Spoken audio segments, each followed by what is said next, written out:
Alhamdulillah, selepas makan set saraf, rasa badan lebih positif, lebih baik. Dan yang penting dengan set ini juga, dia melindungi daripada masalah sakit 3 serangkai. Anda ada masalah saraf, anda nak tahu lebih lanjut, tapi sebelum itu, boleh tak bantu Aziz untuk klik semua button di sebelah kanan, tekan butang follow, komen, saraf. Okey, dengan saraf ni, kita ada 4 produk yang dicadangkan. Dia sangat bagus untuk the whole body sebenarnya. Tapi bila dia fokus untuk set saraf, yang pertama kita ada B-complex.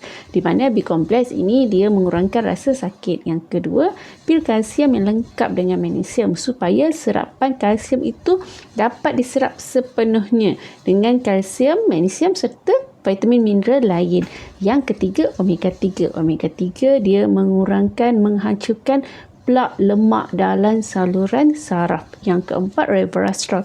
Di mana resveratrol ini meningkatkan sel sihat dengan lebih cepat. Nak dapatkan boleh komen saraf ataupun DM Aziz.